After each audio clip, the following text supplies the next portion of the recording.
Katya, how did you find carnivore? Well, thanks for having me on, Dave. I really appreciate it. Carnivore has found me twice. And the first time was in 2018 when I'd just about come to what I call end stage veganism after being mostly raw vegan for almost 20 years. And the second time was 6 years later when I had a diagnosis of bladder cancer. So two parts. And well, perhaps I'll talk about the first section, if you like. I'll give you a little background. I opened the first raw food restaurant and cafe in Australia in 2003, way before my time, really. And people just thought I was nuts. I'd had I guess since I was a child, I've always had a drive and thirst for knowledge about natural therapies. And so that kind of carved out my interest. I tried all different types of diets. I had acne when I was 12, and that also drove me to look for a solution. So I looked at a lot of the nature cure books that were around at the time, natural remedies, Gaylord Hauser, there was Bernard Jensen, quite a lot that were espousing the benefits of eating as close to nature as possible. Although Gaylord Hauser did always say to have liver, lamb's fry. Back in the day, we did that. And so that kind of got me onto a trajectory of trying all these things. And sure enough, it did heal the acne, the liver. And then I had a boyfriend who was vegetarian at 20. Like I said to you, I'll be 70 next year. So I was very grateful to be brought up in the time frame where I have a comparison of what we were eating from the 50s and 60s and how that completely changed in the 60s of bringing in seed oils and flour and sugar, that combo that was very addictive. Prior to that, we all made our own food and butter was on the menu all the time. And this, I might say, too, extended into how we fed our pets as well. Most pets were also, and I wrote these in my books, were fed table scraps. And the average lifespan for a dog or a cat was over 20 years, there wasn't any of this kibble and all that stuff that came in the 60s as well. So it was a huge change. So I traveled along and did a lot of vegetarianism for a while. I must also say, part of that 20 years, there was 5 years of that was fruitarianism. So I guess there was quite a few people in America that I learned about, David Wolf. I think Shazzy was the one in the UK or something. And so I decided to try this probably late 90s, 98. And I did find an enormous change took place in myself. Not that I wasn't eating badly before. I've been a person who wasn't really into processed foods. And I wasn't seduced by, cakes and sweets and all that because I took all that out of my life when I was a teenager. And so, that didn't kind of be a thing I was battling with. But of course, fruit's got a very high in sugar, obviously. So, the veganism has an ideology about it that paints a bit of a nirvana. And I had to realize that, being in this realm as humans, we're in a predator-prey kind of realm. And we're part of the food chain as well. I mean, we see that with, the shark will go and eat you straight away, right? Anything can. So I had to come to that acceptance that, let's just pull this whole diet apart, which I did. And the first time I went carnivore, as I said, when I was at the end stage veganism, if I jump around too much, I usually come back to it because it's such an enormous amount of information that I wanted to share of how these things happen to me. But so that's always been a part of my life. So around 2003, I decided to open this raw cafe because I was just so overtaken by the changes that had occurred in me. And they were great, right? And I was hearing other people say, well, let's just keep doing it for the rest of our lives. Why not? That was my drive, was the pursuit of health and longevity and good looks and all that everyone is aspiring to. So I did. And of course, everyone said to me, you'll be broke in 18 months. Not even that, a year, if you don't serve coffee and have some other things. If you do all raw, you're not going to. Well, of course, I did not want to do that. I said, no, that was very pure. It had to be that way. And so probably after about 14, 15 months, I had to shut the doors, obviously, because it's enormously labor intensive and it just wasn't working for me. However, I did go on to train as a colon therapist. Like I said, I've got a background in natural therapies, homeopathy. I had my own schools and stuff in the past. So I had a great knowledge of biology and just the human functioning. So I actually had to study a lot of digestion to be a colon therapist. But of course, a lot of that was based on the fact, that meat is evil and bad, and it was plant-based education, if you like. And a lot of that's still happening in naturopathy and all the education they go through. They're still putting meat down as the villain, right? And saturated fat. So, I got to do a lot of colonics, and I could see different things that were going on in people's bodies. I mean, some of the things I saw come out of people's bodies probably weren't from this planet. Sometimes I used to say types of parasites and things that look like, there was even the thing that looked like the coronavirus. I remember one time coming out because I had a viewing tube and I could see all these things. Nonetheless, part of the lectures I had to do were me lecturing to nurses about the colon, and they weren't taught all the nutritional side. Obviously, they only had about 6 months training in nutrition. They were taught the pharmaceutical, I guess, the receptor sites. That was what they were taught. So obviously they could suggest different pharmaceuticals for disease. So after that, I went on and taught workshops, retreats, and people would often come to those who had cancer. Little did I know down the track that was something I would be faced with. So I then, as I said, came to a grinding halt. It was around 218. I'd been going back and forwards to Thailand, spending a lot of time there.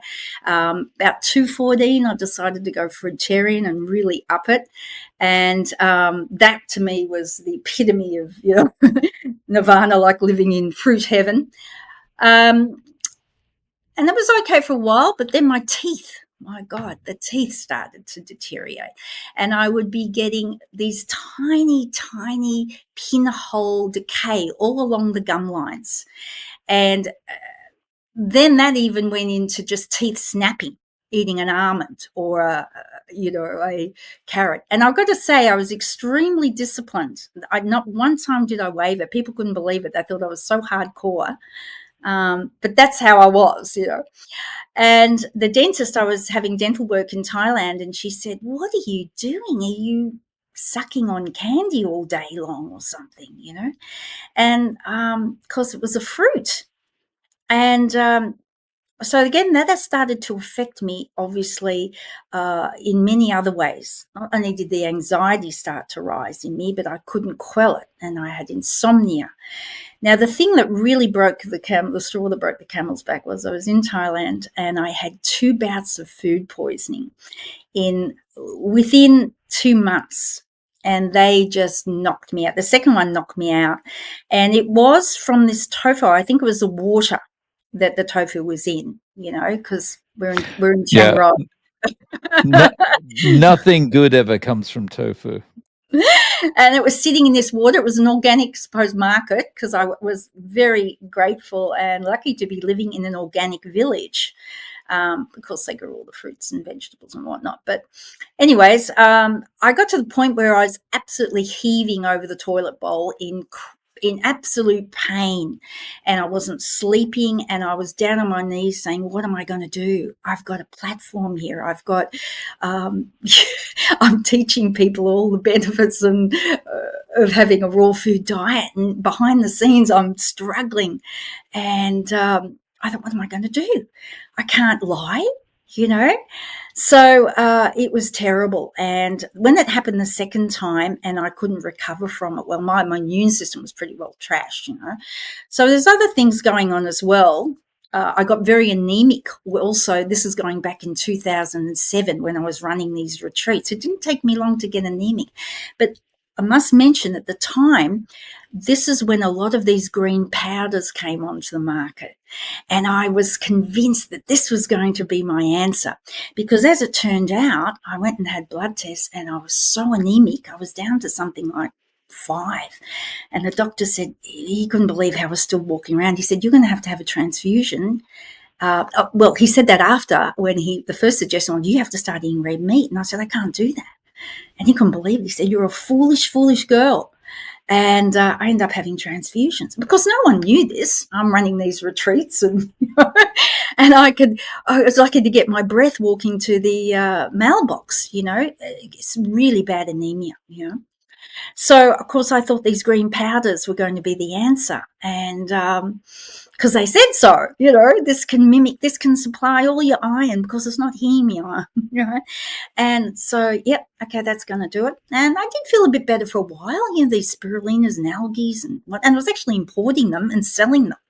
I had an online business. The second largest one in Australia was a forum. This is back in 2004, when things were really pumping and a lot more people were starting to learn about raw food.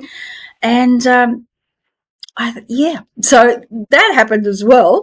But I still kept going. And so towards the end, I started to get a lot of cravings for not only eggs, but meat. So I'll tell you the story. I'd come back to Australia, as I did. I went back and forwards from Chiang Rai and back to, and this is when I was really struggling after the food poisoning event. And I thought, what am I going to do, Oh, I must say, the second food poisoning event, I was, like I said, on the floor going, what am I going to do? God, I can't go on. I can't teach people. I'm just, And this voice came through very loudly, go and eat fish. So I think a lot of raw vegans, that's what happens. They get the fish. So I did. I could eat the fish. That was okay. But still a little bit here, a little bit there, not enough to disentangle me from the brainwashing. So I came back and I remember I was going to a mall and the supermarkets here, Woolworths, whatever. I could smell this roast chicken from, the supermarket wafting down. It was so strong and I was almost lured. I thought I'm going to go in and honestly, I was salivating. It was coming down the corners of my mouth. This is how my body was begging me, desperate for nutrients, And I remember going to it's like a sort of circular thing where these chickens are going around, but they're in bags with a little handle, right? And I remember I picked up this bag because I was like, oh, God, I want that chicken. And I picked it up and this voice came through and said, put that down. It's a body bag. So I put the chicken back on, wandered over to the produce section with saliva dripping down my mouth, and I denied my body this. Unbelievable, isn't it? This is how intense this brainwashing is. I was so convinced I was going to, screw up my whole colon digestion with having meat, So like I said, it's intense. And I'd even gone through the actual research, how veganism started. And as it turns out, it has a huge religious component, which I'm sure you may have heard of. And as a teenager, like I said, when I was on this quest to find out all about health and well-being, I would go to health retreats when I was working. That they were my vacations, and there's a part of me knew that I'd be running them somewhere down the track. But there's one run by the Seventh-day Adventists, and they had all these nut meats and soy things that in the day. And it was to quell the sexual urges and, keep testosterone, estrogen, which is so I do. And so I went through all that and I did all the research, obviously, once I discovered that this just is not right, especially when you have to take supplements. That's the other thing. Um, you had to take B12. I mean, the vegan diet is deficient in so many things: zinc, CoQ10, all these things were needed for oxygenation and blah. People would say to me, "Oh, I get enough iron on it." You don't get heme iron. So the first time I had meat was in Thailand. Because I'd got to the stage, and of course, unfortunately, it was a Thai beef, which isn't the best. It's a bit leathery, and I had a girlfriend with me, and she was there. And up to that point, I was just having fish, and I'd actually told people publicly, and I had the biggest. Um, what would you say? It was like a witch hunt. They turned on me, and I was called every name under the. You were never a vegan, and you were, because I didn't do it for the animals. I was Uh, what made me was other stuff. they started chasing you with the pitchforks from their Oh my garden. God. I had to shut down my Facebook page. I had to shut down everything. It was insane. And they're so unforgiving and they're so violent against you. And so that, I'm a sensitive soul and that kind of really put me off. I had to really shut down. Um, but yeah, let me go back. So I was having fish and I'd made videos even. And of course, at that time, there was other supposed influencers. I never considered myself an influencer because I didn't do that much social media as such. But it wasn't anything like it is today. This is going back even 6, 7 years ago, social media has exploded in more ways we know. And so there were other people coming out saying that they also were suffering after maybe 2, 3, 6, up to say 6 years of veganism. And their body was saying, and they'd start with fish. So, so that was all I was having, fish and chicken. And then, of course, I was learning. The more I learned about the carnivore lifestyle, I knew that red meat was imperative because I still wasn't getting those certain nutrients that red meat contain. And so that was the first experience of having Thai beef. Well, I tell you what happened. I walked out of that restaurant. I had the first couple of pieces and I chewed it and I thought, oh, yeah, it's okay. Put the sauce and stuff on. And I was going down the escalator. And honestly, Dave, it was like some hole got filled in my brain that had been drilled open. And I had never felt so grounded. Like, that was the other thing I knew with the vegan lifestyle because of the amount of sugar. You're on this just complete default mode of high cortisol the whole time and racy. And if I had a coffee when I was vegan, it would have such an impact on me. I'd be so racy and all over the shop. And of course, now it doesn't have that effect on me. But I'll talk about the great things that have happened since I've gone really strict with part two. So I was still having probably 80% meat then. That started it. And I was just so relieved. I felt better. In fact, I came back to Australia. My son-in-law, I said to him, I'm going to have a steak, the first Australian steak. It was a T-bone and he couldn't believe it. He said, what are you going to tell everybody? I said, well, I have to do it. It's just the way it is. And you had a person on Dara who was actually going to meet up with at one time because I'd gone to Los Angeles and was doing workshops and speaking there as well. And I heard her story when you interviewed her, and I could really relate. It became my identity. It was just, it was just bizarre, really, when I think about it. And I was like, who am I now? Because I remember her saying that, she just felt so uplifted by all the colors and the fragrances of fruit and veg. And same for me. I was a photographer. I'd make these sculptures and it was eye candy, right? And of course we'd all be, oh, beautiful, fresh. And I thought, well, I can't put bowls of meat out anymore. And so I was thinking, oh, can't I have some of this? So I did have cucumbers and I was having avo, but then little things started to creep on, not straight away because I was trying to see what would happen. But I'm going to chop back again because in Thailand, when I first did this and was having a bit of meat, one of my return trips, I had an excruciating night of intense pain in my kidneys, and I didn't know what to do. I'm out in Chiang Rai, and it must have been about 3 weeks in. I didn't understand the oxalate dumping part. I was just starting to learn about it. I I woke up in the night with so much pain.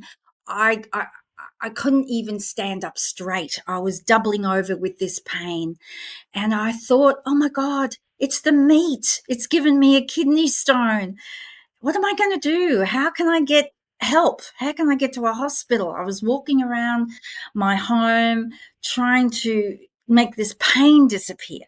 And like I said, I didn't have that much knowledge about oxalate dumping, but of course, I was having green smoothies every day for the past 15 years, possibly 20 years. So, And can I just check? This was in 2018, once you'd started yes, eating meat, yes, yes. right? Yeah, about 3 weeks into it. So the oxalate dumping started.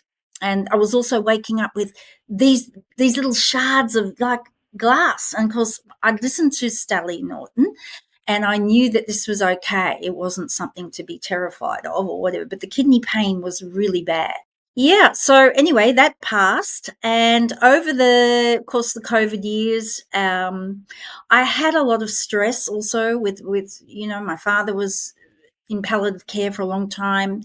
He was about to pass over, and there was just so much stress that we couldn't do. We had a lot of restrictions here, and there was other stress with home, finding places, everything going on, and I know that played a huge part in me changing diet and so forth a little bit. So, of course, I wanted to bring in a little bit more plant. So, I was still having animal foods, but little things start to sneak back in, not just different vegetables, really, and some fruit. Because what would happen is I'd notice if I had any fruit, it would I couldn't moderate it. I had an inability to moderate it, and probably because I was a fruitarian, which basically said you can eat as much fruit as you can in one sitting until you're full, right?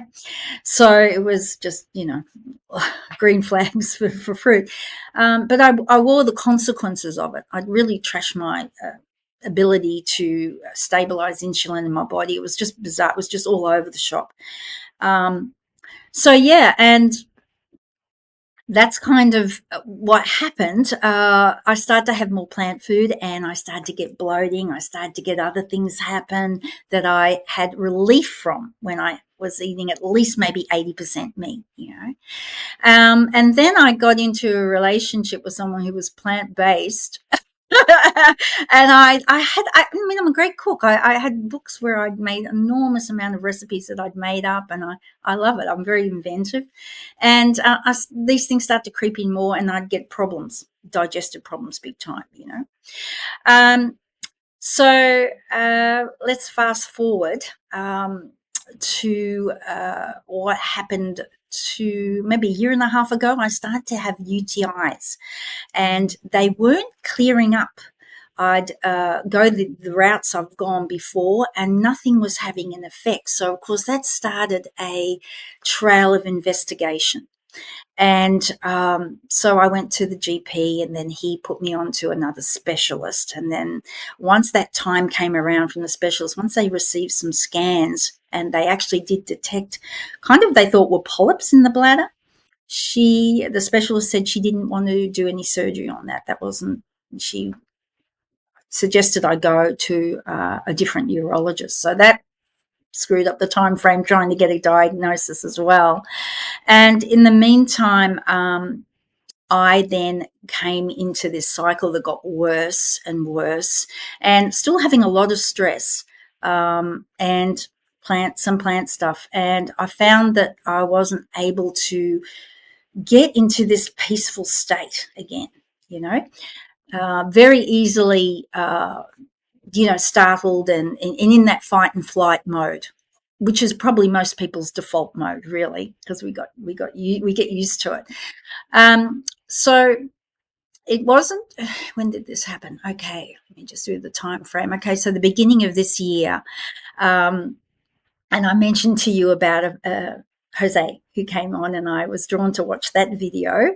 And he had interstitial cystitis, and it's very common, obviously, and to have a male talk about it. But he was mentioning how he was getting up around 10 times a night, and my eyes just went, oh, that's exactly what's happening to me, and how it was just totally debilitating. And because I knew that if you don't get that sleep cycle between, say, 10 and 2, that healing and repair cycle. So, in other words, it's your body taking out the trash for the day you've just lived. And all the dead cells and everything, waste and everything, it doesn't get to happen. And so you're waking up feeling not only exhausted, but it just starts to break your immune system down, right? So this was going on. I'd just go to the toilet, come back, and I'd have this switch that would switch on as if my bladder was full, and I'd maybe get 15 minutes sleep and I'd be up again. So this went on for several months. So you can imagine the state, you know. So I really feel that also accelerated things because my immune system was just getting to the point where it wasn't how it should be. And I noticed too that things weren't healing like as fast as they used to. In fact, I remember playing pickleball, which I started this year, and that's been brilliant in vigorous exercise for the condition.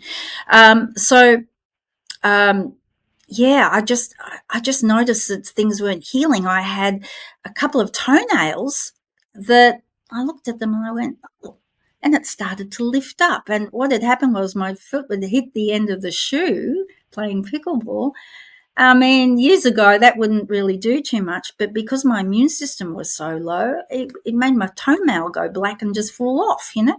So all these little things started happening, and I thought, well, I'm not healing like I should be, you know. So anyway, I went to obviously urologist, and I wanted to get a proper diagnosis. So they took me in. I finally had to get in. I went in the public system at the Gold Coast University Hospital, got in, and they had urine tests and blood tests, which looked suspicious. So they decided to do a biopsy. And I said to the urologist, you know, what I knew about biopsies and cancer screenings. It was okay in the bladder. So on June the 10th, I had an appointment with the urologist for the results of that. And so I had that done 2 weeks prior. You have to wait the 2 weeks. Now, I was under the impression that I perhaps had a tumor because that's what they were thinking at the beginning. And so I looked up this procedure they use, this lasso way they kind of get the tumor and take it out. And of course, it leaves a bit of a hole which has to scab over, just like it does on the outside of your body. It happens inside. And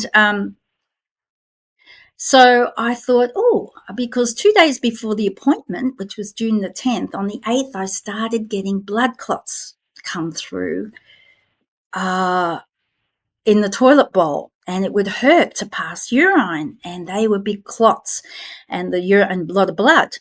Now, my mind thought, oh, okay, this is a good thing because I looked at the timeline for this procedure, if it was a tumor, and it says that the scab should come off and you will get bleeding and, bits and pieces of the scab. So, of course, when I rock up for the appointment on June the 10th and I But took you haven't had sorry, let me interrupt. You haven't had the procedure at this point though, right? no, I've only had the biopsy. So I have to go So to so, the, uh, yes. just for clarity, why was it a good thing the blood clots were happening now? Well, it's not. Well, it wasn't. This happened 2 days before the appointment with the urologist. After the 2 weeks of having this biopsy, to give me the diagnosis, right?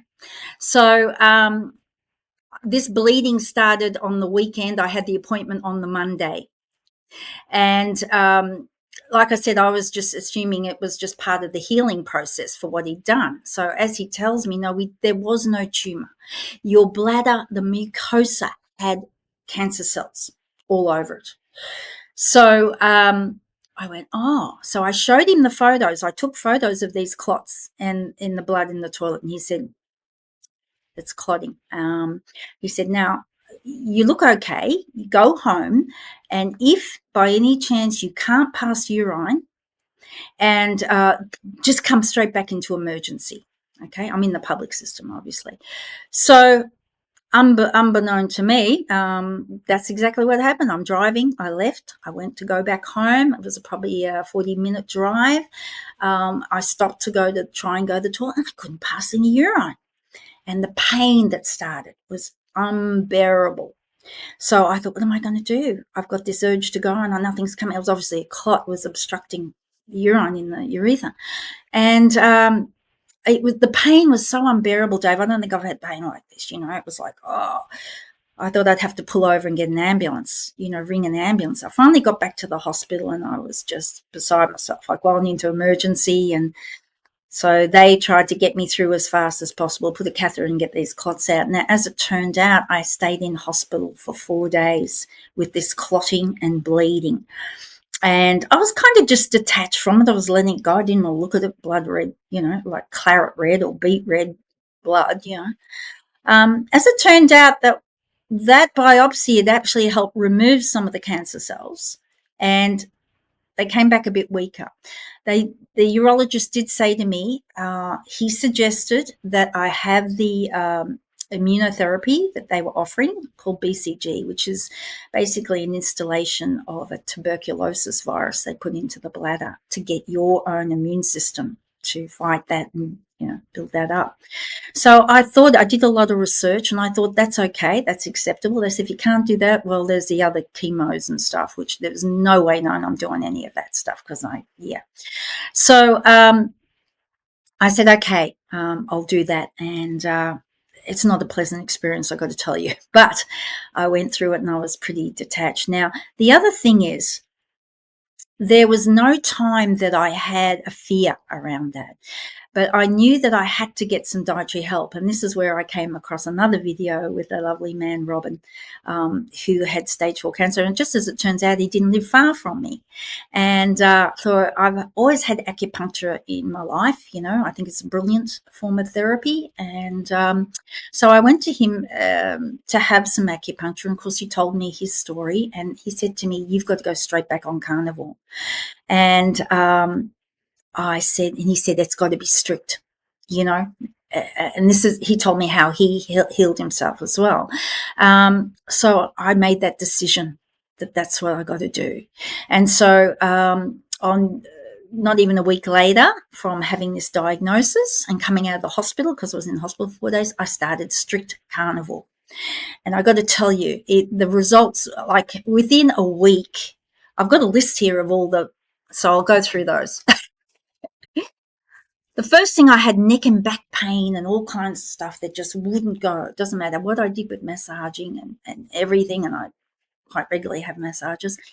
Within a week, it had totally disappeared. Okay.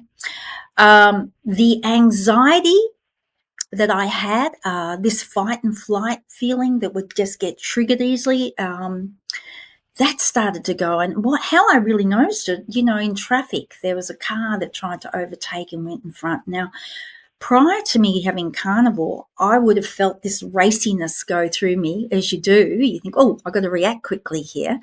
And I'd feel it in my body. My heart would start going, and you feel this rush of energy into your throat. Like, none of that happened. It was like just nothing. It was wonderful. I thought, this is cool. And it's actually got better and better and better. Now, I have been on strict carnivore now for 2 months. That's why I wanted to wait to speak to you, because, with this background I've had, I've always loved to use my body as a laboratory, because I'll listen to what happens to other people, but I want to see how that is with me. So it became so fascinating to watch these changes. And I thought, wow, why didn't I do this the first time? Well, obviously, to me, it was like a kick in the backside from God, because there were certain things that I wanted to talk about, and it was more spiritually based, because I've also had a lot of mystical experiences in my life, and I really felt that I was to share those, but it was holding back and stopping myself. And I really feel this was the kick in the bum, and I kind of made a bit of I had to talk to God, and I said, right, if I heal this, I got to speak about it. I got to help other people, right?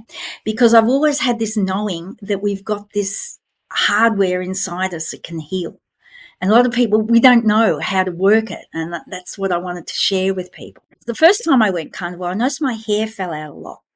And of course, I came to that understanding with the kidneys and what I'd done with oxalates and everything. But of course, at that time, 6 years ago, I was so heavily still trying to, break and disentangle myself from this brainwashing, and it would still come back. But now I don't have any of that. So it was almost like it was meant to be. So, okay, so I had that. Then I had the anxiety obviously go. My teeth, my God. This happened the first time around too. The change in my teeth is so phenomenal. I know you've had a dentist on before too. Um, Even just having a small amount of plant food, there would be this coating. It's not like a plaque, it's kind of just a different coating that you feel on your teeth. And it leads to bacteria and odor, right? Even if you've just had a few lettuce leaves, I'd still floss and go, oh, that doesn't smell right. I don't have gum disease or anything. And because what was also happening when I was vegan end stage, my teeth were starting to get loose in the gum because there wasn't the protein to secure the gum to it was lifting. It was just insane. So bacteria would come in, and I actually lost a couple of teeth to veganism because I didn't want to have a root canal. But I noticed my teeth just didn't have this coating, and I'd floss my teeth, and even with meat, there'd be no odor, nothing, you know? And I thought, wow, the smallest amount of plant material is doing this to people's teeth, and if only they knew, they could avoid all that. And the heavy cost, obviously, because the teeth was costing me a fortune. Um, I had skin tags that dropped off. I watched these, like people would say, they're age spots, right, coming because my liver had also been affected with the carnivore thing. And I think also I got a liver fluke, a type of parasite, I'm pretty sure, because they detected that in the hospital. There's something that's happened. And they said, you've been, with your liver enzymes and that, with where they knew I'd lived in Thailand and that. So, of course, if your immune system's weak, these things all come in. So I noticed that these things I was just watching it, and it would just flake off and drop off. The texture of my skin started to change again, right? The sleep, oh my God, the sleep. Well, I was sleeping well anyway. And what I did when I first had this diagnosis, I took some THC drops at night because my body was so depleted of rest and repair. And I knew I had to get this deep sleep. So it would enable me to get this big chunk of hours of deep sleep. But now I don't need to, because it's like it's happening naturally. And I started to get up much earlier, get up at 5 a.m. And I'm ready for bed between 8 and 9, which is fantastic.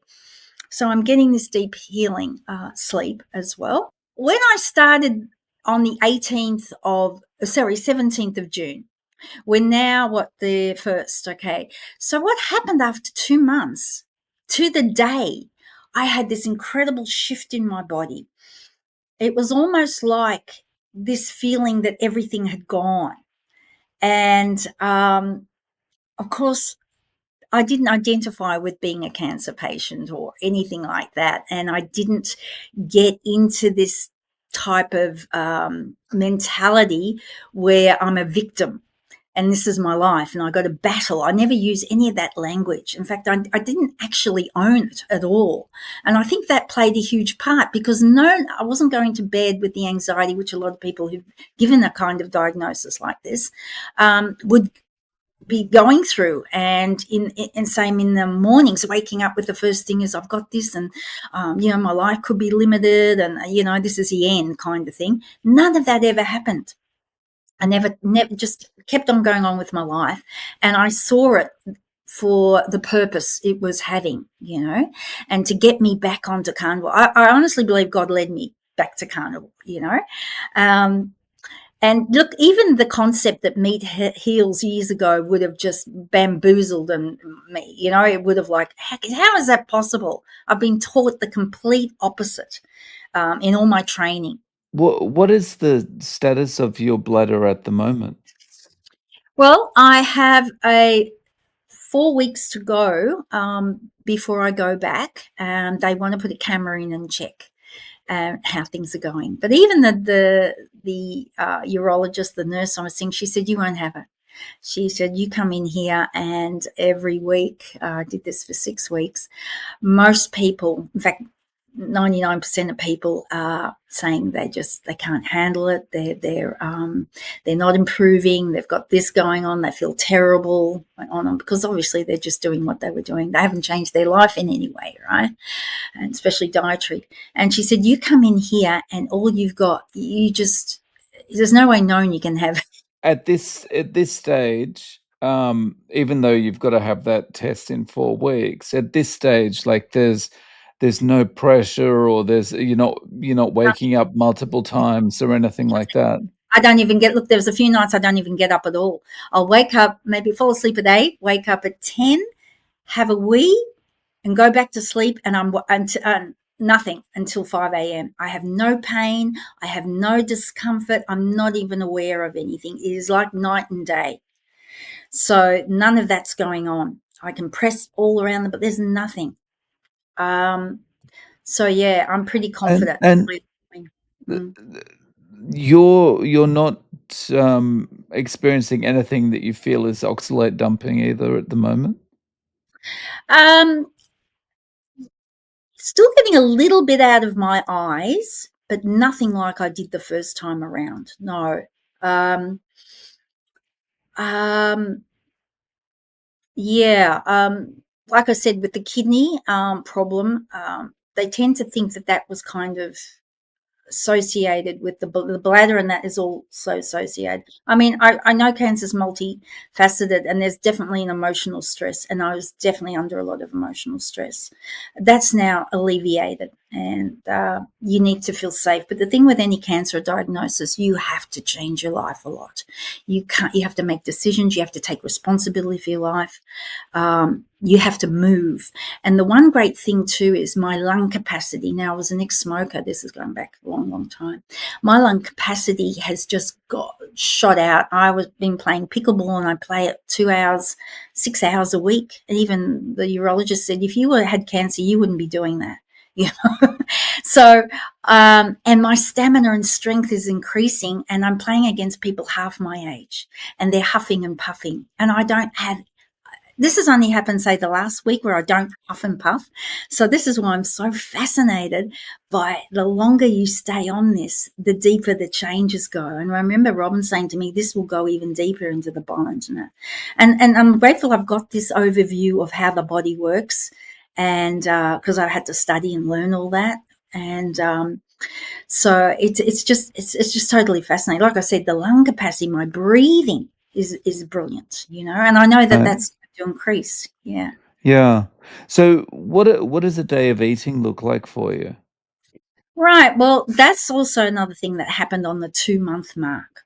All of a sudden, because the first 2 months I was trying to get as much fat in, because I've always been a small build, and I had not been able to go past the in kilos. Let me think, 8 stone one. I have to go on that, so it's about 50.8 kilos. I just doesn't matter what I ate. It wouldn't move, and I thought, wow, I haven't been over 53 kilos for years. Well, so I decided to have a lot of fat. So I would be butter again, adding that to meals, but slices of pork belly, um, bacon, which I didn't have a great deal of before, fatty cuts of meat, and lots of fat. I just lamb, lots of lamb offcuts, lots of fat. Um, and I put on weight. I gained a half a stone. So I'm a half a stone heavier, which is brilliant. And it kind of stabilized. Now, at exactly the 2 month mark, this is why it's remarkable. I suddenly thought to myself, I don't know if I really want to have dinner. So I was having 2 meals a day. I was having the first one between 12 to and I'd have a really good steak, quite a good sized steak, and maybe a bit of bacon, eggs, a couple of 3 eggs. It was huge. But my body wanted all those nutrients. It was starving for them. And so that was what I was doing. And then another meal, maybe at 6, again, high fat, right? Then around 2 months, all of a sudden, I didn't feel like hungry for the second meal. And it just changed. And I thought, you know what? I'm just going to eat butter. So I had, a good couple of chunks of butter, and it satiated me. And so I cut back. And I kind of figured now my body was just wanting all those nutrients, and it's stabilized now. Um, so, yeah, so where I'm at now, I probably have the first meal between 2 and 3. So I'm doing intermittent fasting, but I guess the last meal's about 7, and then I go right through till 2 to 3 the next day. I've never been a person that has a lot of breakfast, or had breakfast, wanted to have breakfast. But I was quite open to doing that when I first started this. I just thought to myself, just eat, just have what you want, just let you. And there was a couple of times I ate at, say, 11, but that was only the first, say, 2 to 3 weeks. So that pattern was then for 2 months, was between 2 to 3. So on the August the 17th, it just stopped. It's almost like, to have it exactly to the day is mind blowing to me, that this came into my consciousness. I don't need to have a meal at night. So I've been doing this for the last few days, and I'm sleeping better, deeper, it feels. And I've got more changes happening. So I'm, yeah, I'm blown out. It's made me more curious to know what's going to happen the longer I stay on this. So people like who've gone on for a year or two, I just want to see what happens and how deep this healing goes. You know, yeah. That's awesome. Um, so if you were offering advice to a friend about starting carnivore, what would you tell them to do? Uh, I would possibly say to increase the amount of animal foods they're having, and to take out the grains, the processed foods, the dairy that often has these yogurts and things with sugars. That's where I go to the sugars, and for a lot of people they can do that, and look, honestly, there's people around me, they're actually doing the same. They're watching how I eat, and they're following. They're not saying anything, but I can see it. So they'll start having bacon and eggs for breakfast instead of toast and whatever they were having. So they're watching me and watching the changes in me and inspiring them. But that's what I would say to people: take out a lot of the breads and the heavy carb stuff, and have salads with a piece of fish, have salad with a piece of meat, low kind of, the oxalate stuff down the track, but just that to start with, and see how they feel if they're not craving food again every couple of hours, and they've got longer feelings of satiation, and not to be afraid of fat, because women need it, especially as we get older. And for a woman, it's better to have some weight on when you're getting into your senior years. I think it's a good insurance for sure, and also for your hormones. There's no question that I feel more feminine. I feel more feminine than I've felt. It's just wonderful. It really is, and yeah, So it's great. if you could, if you could pass a message on to all the vegans and fruitarians you've met over your life, would there be a message you'd like to pass to them? Yeah, I would. I would say just think about the amount of supplements you're taking. And because when I was taking them, they weren't having any effect on my health. These things that are synthetic, body can't use. But I just said, have a look at the cost and think, why am I taking this? Like I said, there's two groups of vegans: ones that do it for the animals, and the others that are doing it because they've been exposed to people saying it's better for your health. So, and that's what drives them. So I said, just look at that, how you're feeling. What's your anxiety levels like? Are you getting deep sleep? Um, do you have more flexibility? Are you getting aches and pains in your body? These little things. And a lot of people overlook those things and put them down to aging. You know what I mean? So I think the cost for supplements, because if people are taking all these green powders, and they've got to take B12, they've got to take zinc, they've got to take B3, 1 and 2, they've got to take CoQ10, they've got to take fish oils. I mean, how much money are people spending on these things, you know? So yeah, that's the directions I'd be going in. Yeah. And basically meat contains all these things.